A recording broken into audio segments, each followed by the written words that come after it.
Hi, I'm Danielle Morris. I'm 38, and last fall I spent my last $900 0 cents on a crumbling house in rural Pennsylvania. For that, my family cut me off like I was an embarrassment. But the real heartbreak wasn't the silence that followed. It was realizing their love had always been conditional. That realization brought me here.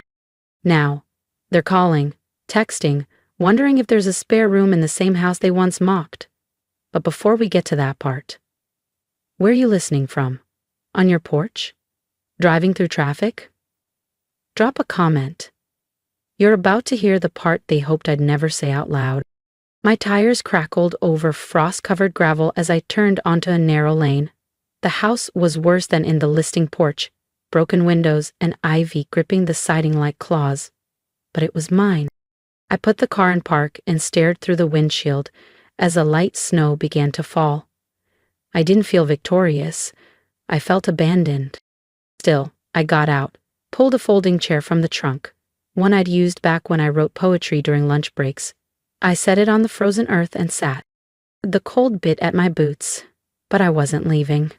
Not this time. A week earlier, I'd been at my sister Marissa's birthday dinner. My parents went on about her upcoming wellness retreat in Colorado. $12,000? 0 cents to reclaim her feminine power. She deserves this, Mom said, eyeing me. Then Dad added, Danielle, didn't you say you'd wire the funds? I looked up from the overcooked lasagna and said it plainly. I didn't. I used the money to buy a house. Forks froze midair. Marisa stopped chewing. My mother blinked, cold and slow. And that's when they told me to leave. We're good. What do you mean you bought something? I bought a house, I said. It's a fixer-upper, but it's mine. Silence. Then Dad's voice, calm, cold, and laced with thunder. You spent your savings on yourself? Marissa let out a dry laugh. You bought a dump instead of helping me reset. That's so typical of you, Danny. I kept my voice even. I never agreed to fund your trip. I just didn't say no out loud. Mom set her wine glass down with a sharp clink. You've clearly chosen poverty. Don't expect us to support your delusions. I opened my mouth, but Dad raised a hand. You want to be independent? Then you can be completely on your own. The next morning, I was gone from the family group chat. No more brunch invites. No birthday plans. And certainly no Easter. Just like that, 38 years of family was erased with a tap of a screen. Back in the present, I shifted in the fold-up chair. The gray sky hung heavy overhead. No thunder, no lightning, just that still, crushing kind of pressure that made everything feel like it was ending. My phone buzzed. One new message. From Mom? Do not come to Easter. No love. Mom. I stared at it. My thumb hovered over the delete icon. Then I slipped the phone into my coat pocket like folding away a piece of myself I no longer needed. The house loomed in front of me. Rotting wood, broken porch rails, and vines creeping up the siding. It was ugly. It was empty. But it was mine. A symbol of everything I wasn't supposed to want. Freedom, control, a life on my terms. Funny thing about families like mine, when you stop serving a purpose, they stop pretending to love you. But I wasn't broken. Not yet. And I hadn't come this far to crawl back. The wind picked up, pulling at my coat as if trying to tear away what little dignity I had left. I stayed seated, then finally stood. I crossed the gravel, stepped over a half-rotted door, and walked into the hollow shell of what would someday be a home. Inside, the smell of mildew and cold rot hit me. The floor groaned under my boots. The air slipped through cracked seams I hadn't seen in the photos. I pulled out the one curtain I'd brought, a faded floral scrap from my first apartment in Philly, and tried to hang it over a window, using a bent rod and a rusted step stool. It crashed to the floor. Typical, I muttered, rubbing my elbow where it hit the wall. I slumped to the floor and leaned back against chipped paint, breathing slow, steady. Then, a memory hit. Out of nowhere. 16. My birthday. Mom brought out a store-bought cake with neon pink frosting. My name was misspelled. Happy birthday, Danielle. No. Marissa had helped decorate. It was supposed to be sweet, but they forgot my name. Again. She got a used Jeep that year. I got frosting-stained paper plates and a promise, maybe next year. That had been the beginning. Or maybe the first time I noticed. Photos where I was always off to the side. Group texts, signed, love you girls, but only her name underlined. A Florida trip I didn't get invited to. I was 28. At some point, you stop thinking it's forgetfulness. You realize it's a choice. I stood and dusted myself off. My hands were trembling, not from cold, from memory. They never screamed, they just erased me. Quietly, gently, like I'd never really belonged. But I was still here, and I wasn't going anywhere. Just a box of donated tools and an unopened can of paint. That's all I had left to work with. I stared at them and whispered, maybe they didn't forget me. Maybe they just chose not to see me. My phone vibrated again. For a second, I braced myself for another cold swipe from Mom. A final digital deletion. But it wasn't her, it was Aunt Lydia. Hey, baby. Her voice crackled through the speaker, warm and rough like gravel under a rocking chair. I just wanted to check in. I could hear her worry before she said it. I saw you're not in the family group chat anymore. I laughed quietly, bitterly. Isn't that something? Digitally exiled. She paused. I want to tell you something, and I need you to hear me. You were never the problem. You just weren't Marissa. That was your only crime. I leaned my head against the cold fridge door. It still hurts. I know it does, baby, she said gently. But listen, when they need something, they'll come back around. They always do. Just don't forget what this felt like. Don't you dare forget. Her voice cracked on that last line. Not from anger, from exhaustion. I didn't know it then, but she was right. They would come back, and they'd want more than forgiveness. The wind had finally settled outside. Dusk filtered through the broken kitchen window like soot.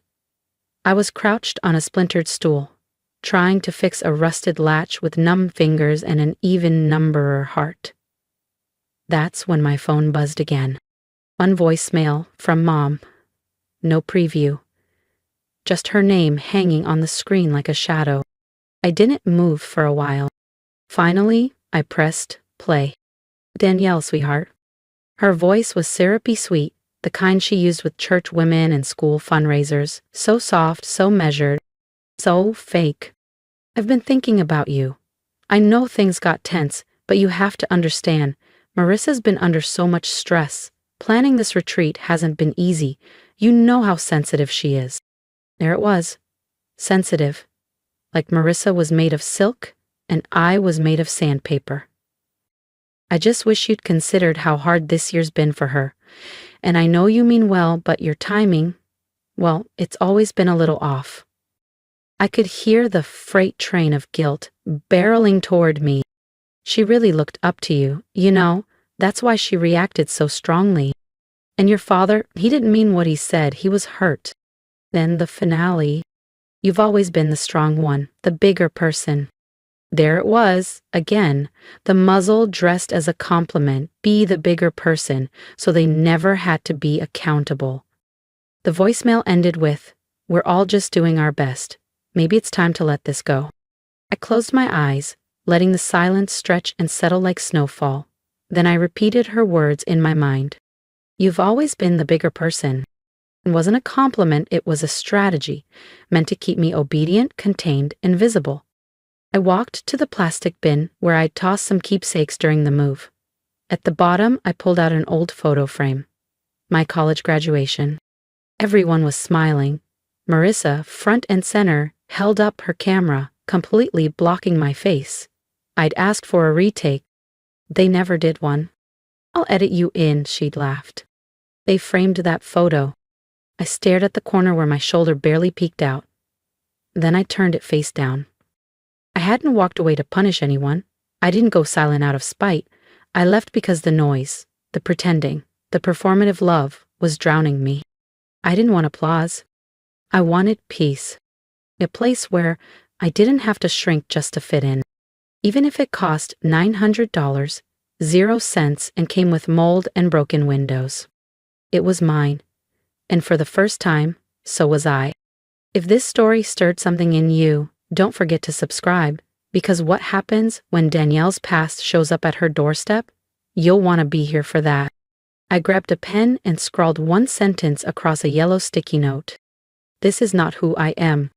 I slapped it on the back of the photo frame and set it face down on the counter like closing a chapter I didn't agree to star in. Then my phone buzzed again. Voicemail from Mom. I didn't listen this time. I already knew the choreography. First, the sugar-coated outreach. Then, once you stepped forward, the twist. Tight around your throat until your voice vanishes again. I tossed the phone on the windowsill, opened the frame as far as the broken latch would allow, and let the cool air cut through the musty kitchen. They didn't want peace. They wanted compliance. A week later, the knocking started. It was early. The sun hadn't yet cleared the trees, and the porch boards were still damp with morning dew. At first, I thought it was the wind hitting a loose shutter again. But no, it came again. 3 sharp raps. I peeked through the tattered curtain, and my heart didn't just drop, it sank like a stone in wet cement. Marissa, of course. There she stood, one stiletto heel tapping impatiently against the concrete. Her cream cashmere trench coat was cinched tight at the waist. Oversized sunglasses reflecting my empty street like some fashion-forward surveillance drone. Even standing still, she looked like she was on the cover of Subtle Condescension Monthly. She didn't wait for me to open the door. Instead, she turned, broadcasting her voice toward a neighbor walking a golden retriever. Mom says she's gone full mountain hermit, she said, voice syrupy with performative pity. But hey, some people need their rebellions, right? I opened the door just as she turned back. Well, there she is, the proud homeowner, she said, stretching the word like bubble gum. Honestly, this neighborhood's really gone downhill. Do you get raccoons here? She added, glancing toward my overgrown lawn. I folded my arms, leaning on the doorframe. Is that why you're here, doing wildlife surveys now? She smirked. No need to be defensive, Danny. I'm just checking in. You dropped off the grid. You mean after you told Mom I'd gone full swamp witch? Yeah, a little distance seemed healthy. Her eyes darted around, assessing the chipped railings and sagging gutters. This place, she said, pinching the porch post like it was contagious, has character. And probably mold. And a smell. Behind her, a jogger waved. She waved back, grinning. Don't mind us, just some sisterly bonding. Then her tone dropped.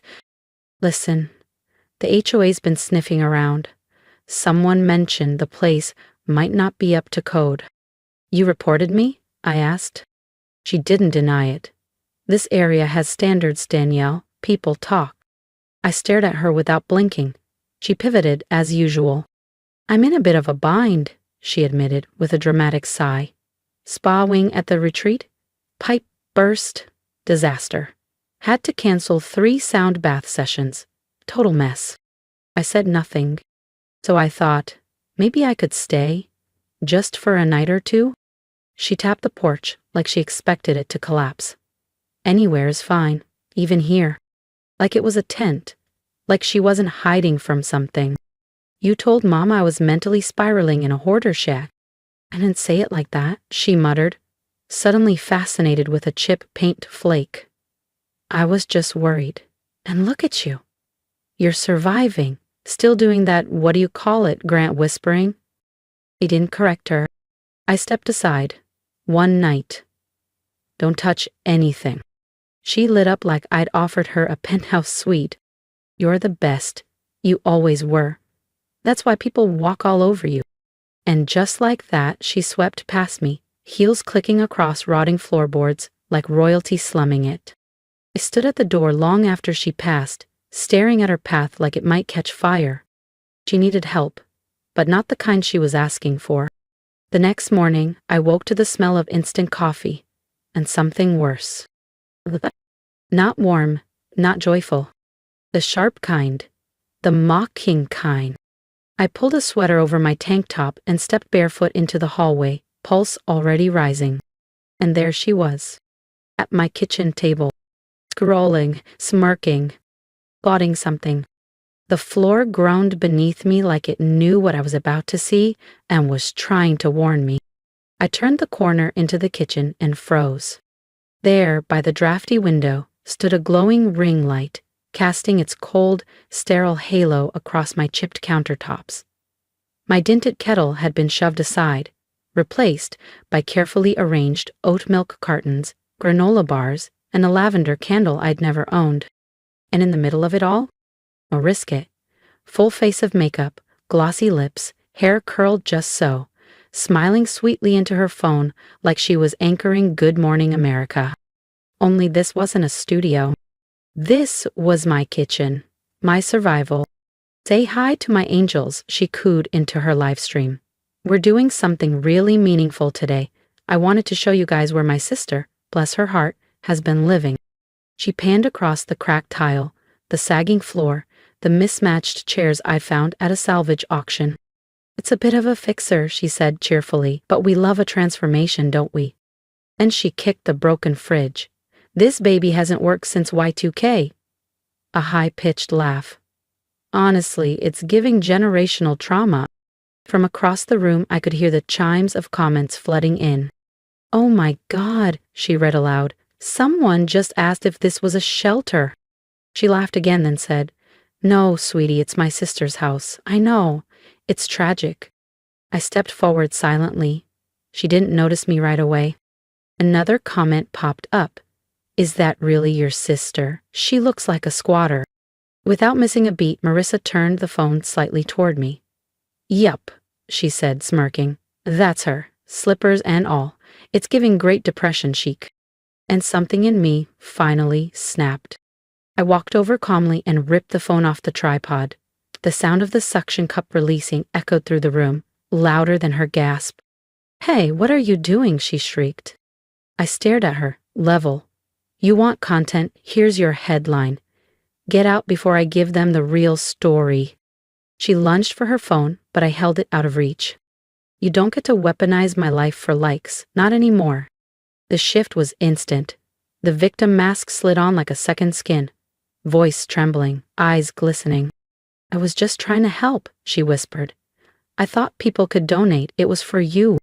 You mocked me. You made my pain a spectacle. You turned my house into a punchline. I handed the phone back like it was contaminated. You can go now. She sniffed, gathered her purse and makeup bag, then paused in the doorway, just long enough to perform for her unseen audience. This is what I get, she said, loud and breathy, for trying to be a good sister. The door slammed behind her. The ring light hummed faintly. I leaned back against the wall, my hands shaking, not with fear, but with fury. And freedom.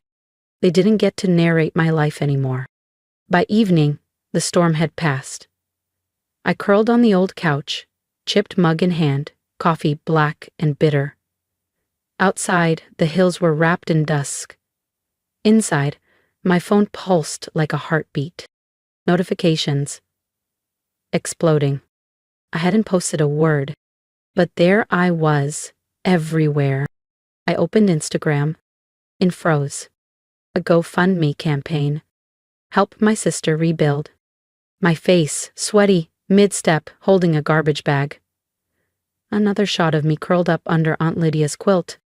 The caption, My baby sis has been through so much. Help me give her the life she deserves. Raised, $18,340.00. Recipient, Marisa Veli.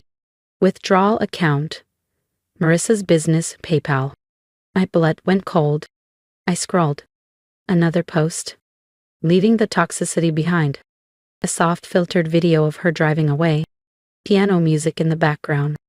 I stood up, pacing the tiny living room like a caged animal. My hand clenched around the phone. The comments were gushing. "You're an angel. The world needs more sisters like you." I sent $50, 0 cents. Hope she gets back on her feet. I slammed my mug on the table. It cracked. She had monetized me, my struggle, my dignity, and hadn't said a word. No call, no warning, not even a text. I opened our last messages. Nothing. I tried to report the campaign. The platform replied, "This campaign does not violate our community guidelines." Of course it didn't, because Marissa knew exactly how to game the system, and I wasn't going to let her win. Frame it just right, say just enough, let people assume the rest. That was always Marissa's way. A new story had just gone live. Some people just want to stay mad. I'm doing what I can. Haters gonna hate. I stared at those words until they blurred, then swiped back to the image. The one where I was kneeling on the porch in worn slippers, dragging garbage bags across chipped concrete. She had laughed, Great Depression chic. The door creaked with the mountain breeze. Inside it was quiet, too quiet. It felt like a ghost haunting the life I'd built. Then a notification slid across my screen. Message request from @legal_LC_co. "Hey, I saw the GoFundMe. You didn't authorize that, did you?" I blinked. "I'm a paralegal, Colorado bar certified. This looks like civil exploitation, possibly wire fraud depending on how the funds were presented. Want to talk receipts?" I sat down slowly, eyes locked on the message. My heart didn't race, but steadied. Someone else saw it, not just the mockery, but the strategy behind it. The way Marissa had built a narrative and fed it to the world like charity-flavored candy. I typed one word. "Yes." She responded immediately. "Cool. Start with screen recordings. Capture timestamps. Don't confront her publicly, yet. Trust me." For the first time in weeks, I felt a flicker of something that had been missing. Power. Not a tidal wave, just a pilot light. But it was mine. I flipped my phone to do not disturb and got to work, documenting, organizing, screen capturing, every swipe, every smirk, every dollar. Not just to defend myself, but to dismantle the game she'd built, with me as the bait. The morning before Marissa's big healing stream live stream, the house felt still, clear. Mountain air swept through the cracked windows while I sat at the kitchen table, phone buzzing, laptop glowing. 2 weeks ago, I would have been pacing. Now, I was ready. Elsie's face lit up Zoom, framed by scattered legal pads and the last half-inch of coffee in a mug that read, "Contracts are my cardio." We reviewed the final cease and desist letter, her voice calm even when mine wavered. "Breathe, Danielle," she said gently. "The paperwork does the talking now." I leaned back, watching the clock count down to Marissa's live stream. The raw, unfiltered tell-all she'd hyped for days. Her first big public move since the GoFundMe windfall. It would have been laughable if it weren't so calculated. 10 minutes before her broadcast went live, Elsie's courier confirmed. The envelope was delivered, exactly as planned. The screen flickered. There she was, Marissa Vale, bathed in soft lighting, framed in houseplants and salt lamps, her hair curled like sincerity itself. "Hi, beautiful souls," she said, voice silky. "Thank you for being here today. I know there's been some noise, but we're about positivity." I watched, unmoving. She wove her narrative like always, how she was just trying to help, how some people react with pain instead of gratitude. Then it happened. Halfway through a question about family loyalty, an assistant walked into frame, clearly nervous, clutching a manila envelope. Live chat lit up like fireworks. "What's that?" She looks freaked. "OMG, what's going on?" Marissa took the envelope, blinking fast. The letter inside was short, clean, and devastating. Her hand trembled. She glanced at the camera, then away. The background music, normally serene, looped awkwardly. She mumbled something off mic. Then the live stream cut. Abruptly. No goodbyes. No closing affirmation. Just static. I exhaled slowly. No screaming. No spectacle. Just a sharp, precise reset. Within minutes, Reddit threads exploded. A cease and desist live? She got legally bodied on camera. Screenshots or it didn't happen. Clips of her frozen face went viral. Legal Twitter started unpacking the wire fraud angle. TikTokers broke down the donation trail. All roads led back to her PayPal. Then, another ping. Message from @OHO_president_Skyline ST. Hi Danielle. We were unaware Marissa Vale was using the Skyline Estate's name to solicit funds. Please know we're reviewing her actions internally. I smiled for the first time in days. Because this time, I wasn't just surviving her story. I was rewriting it. This misrepresentation violates our Code of Ethics and Emergency Aid policies. We're initiating a formal review and would like your cooperation. That was the opening line of the email from Skyline Estates. Attached were PDFs. I opened them, fingers trembling, not from fear but a quiet fury building like a tide. There they were, applications Marissa had submitted to multiple grant and housing programs, forms laced with half-truths and inflated claims. She'd used my name, my address, my actual struggles, all rebranded into bullet points in her funding pitches. She hadn't just betrayed me, she defrauded programs meant to help people like me. But instead of panic, I felt something I hadn't felt in weeks. Clarity. They wanted me to be the broken sister, the cautionary tale, the tragic backdrop to her glow-up. But I wasn't built for pity. I was built for resilience. I closed my laptop gently, not like I was closing a fight, but like sealing a case file. This time, I wasn't the one with explaining to do. The drive into Los Angeles felt longer than it was. The freeway shimmered with late afternoon sun. My navy dress didn't sparkle, but it fit like intention. Around my neck hung the old silver locket my mother once mocked, calling it flea market trash. Tonight, it felt like armor. As I stepped out of the car and handed the keys to the valet, I glanced at the oversized banners lining the hotel. Marissa Vale presents Healing Families, one heart at a time.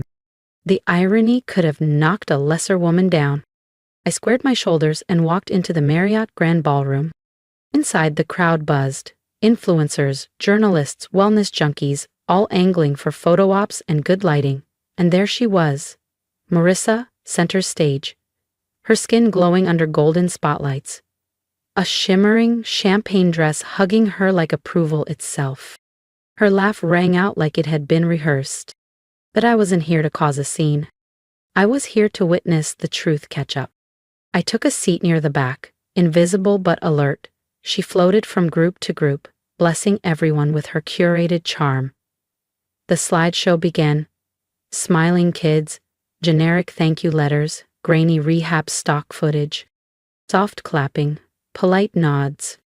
Then, it happened. A flicker. The next slide was not hers. A text message projected in massive font. Let her rot in that dump. I gave them the GoFundMe link for PR. Cry for me, baby. Gasps, phones lifted, a hum of murmurs swelled. Another slide. She's good for sympathy points. Keep the camera angles low, show the cracks. Then, chaos. The letter air. Rot leaks. Marissa exposed. Fake healing. Hashtags sprouted like weeds across live feeds. Marissa turned, catching sight of the screen, and for the first time in my life I saw it. Not a crack. A full collapse. She blinked. Stammered. Tech glitch. Sorry, guys. But no one was buying it. Not tonight. Then, from the front, Aunt Imogene stood. She'd been scheduled to speak about Marissa's resilience. Instead, she climbed the stage with quiet purpose. She didn't look at Marissa. She looked at everyone else. I was asked to speak tonight about hope, she began, voice ringing out strong. About rebuilding trust, about family. She paused, voice thickening. But for too long, this family has worn a mask. We've smiled in public and shamed in private. Propped up one daughter while silencing the other. Chairs shifted, drinks were set down. I won't pretend anymore. Tonight I don't stand with what photographs well. I stand with what's true. She walked across the room and without hesitation wrapped me in a real steady embrace. The kind that didn't need cameras. Hammers clicked anyway, phones buzzed. But I didn't flinch. I didn't chase Marissa as she fled, heels clicking, gown catching on a chair leg like poetic justice. I didn't even watch her leave. I just let Aunt Imogene hold me. And I let the silence break, not for her, but for me. Some clapped, some stood, some just stared. And I stood still, not as a symbol, but as a woman no longer willing to be written out. I breathed. The silence I had lived inside for so many years had finally spoken, for me. And somehow, it was louder than Marissa's curated world had ever dared to be. Morning sunlight spilled through the patched windows of my little house, casting warm rectangles on the floor. The scent of fresh paint and cut grass drifted through the open window. No more mildew. No more damp shadows. Just light. I tugged a cardigan over my pajamas and padded barefoot into the kitchen, the newly sanded wood floor cool beneath my feet. The coffee machine hissed quietly, and outside I could hear the high-pitched laughter of neighborhood kids scribbling chalk drawings across the sidewalk. Hope, unfiltered and unscripted. I sipped from my mug, letting that quiet settle around me. Not empty, but whole. It had been a month since the gala. A month since Marissa's mask had shattered in front of sponsors, cameras, and the viral machine that never forgets. No apologies ever came. But they didn't have to. I had stopped waiting for them. I'd been rebuilding since then. Board by board, not just the house, but my sense of worth. The life I had once been told I didn't deserve had started to take shape in my own hands. That Saturday, the neighborhood organized a small cleanup event. I set out a folding table with lemonade and brownies and watched people drift in, smiling, laughing, offering tools, trimming branches, swapping tomato plant secrets. Kids wrote cheerful chalk messages outside my porch. You matter. Stronger than you know. Welcome home. It smiled, genuinely, without glancing over my shoulder. As I wiped down the table in the early afternoon sun, my phone buzzed. I almost ignored it, but something told me to check. It was a message from Marissa. Hey, things have been rough. Any chance we could crash with you for a bit, just until we figure things out? No apology. No acknowledgement. Just assumption. I stared at the screen for a long moment. The woman who once mocked my house as a junkyard shack now needed a roof? I set the phone down gently beside the lemonade pitcher. I didn't rant. I didn't draft a scathing reply. I just walked inside, light on my feet, lighter than I'd felt in years. In the entryway, above the coat rack, hung a simple wooden frame. Inside was a faded photograph. Me at 8, stiff in a glittered paper crown after a school play, and in the background, slightly blurred but unmistakably present, stood Aunt Imogene, clapping like she believed in every word I'd ever spoken. Below the photo, in neat cursive. You always had the light, eh? I touched the glass gently, the lump in my throat rising, then softening. No tears. Just gratitude. Just peace. I picked up my phone and typed the only response that felt true. There's no space for lies here anymore. I wish you peace. And I sent it. Outside, a child laughed as they drew a wobbly yellow sun on the sidewalk. This house, the one I bought for $900, 0 cents, wasn't my burden anymore. It was my foundation. I had spent so long begging for a seat at a table that was never meant for me, bending, shrinking, performing, just to be loved on someone else's terms. Not anymore. They wanted a key, but I had already built a door, and behind it was a life no one could revoke. Sometimes, the hardest walls we break through are the ones built by the people who were supposed to love us most. But when you stop knocking and build your own entrance, you don't just find freedom, you find yourself. What about you? Have you ever had to choose peace over family? Share your story below. I read every comment. And if you love powerful, true family drama stories like this, don't forget to subscribe for more. Your voice matters here.